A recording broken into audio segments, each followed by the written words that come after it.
এই বিজেপির কিছু নেতা হিন্দু কেন মার খাচ্ছে অধীর চৌধুরী জবাব দাও। বড় অদ্ভুত কথা।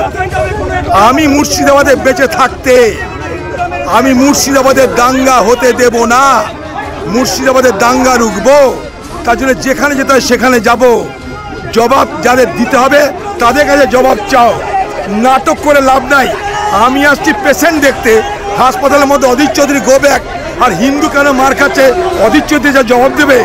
এই বাদগামি করার জায়গা পাই না। এই বাদগামি করার জায়গা কি হসপিটাল? বড় অদ্ভুত কথা।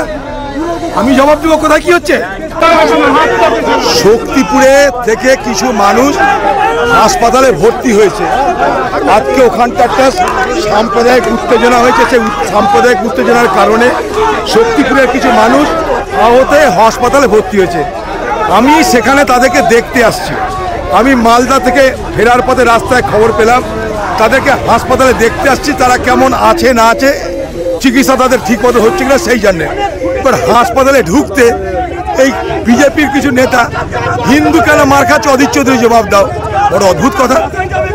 আমি মুর্শিদাবাদে বেঁচে থাকতে আমি মুর্শিদাবাদের দাঙ্গা হতে দেব না, মুর্শিদাবাদের দাঙ্গা রুখবো। তার জন্য যেখানে যেতে হয় সেখানে যাব। জবাব যাদের দিতে হবে তাদের কাছে জবাব চাও, নাটক করে লাভ নাই।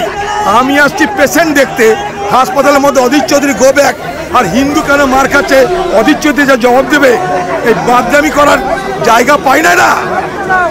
এই বাদগামি করার জায়গা কি হসপিটাল? পরিকল্পিতভাবে দাঙ্গা লাগানো হচ্ছে। আমি যে অভিযোগ করেছি অভিযোগ সত্য। আমার সঙ্গে দাঙ্গা, আমি জবাব দেবো হিন্দু মার খাচ্ছে কেন। সে প্রশ্ন করেছে বিজেপির কথাকার উলু খাগড়া কটা ছোঁড়া। এতে ইন্টেনশনটা পরিষ্কার হচ্ছে আপনাদের কাছে, উদ্দেশ্যটা পরিষ্কার হচ্ছে আপনাদের কাছে। আমি এসছি সেখানে আহত ব্যক্তিদের দেখতে। তারা হিন্দু না মুসলমান আমি জানি না। আমি শুনেছি কয়েকজন আহত হয়েছে, কয়েকজন ভর্তি হয়েছে। এটা আমার নৈতিক দায়িত্ব তাদের খোঁজ নেওয়া। তাই মালদা থেকে সিধা আমি হাসপাতালে আসছি।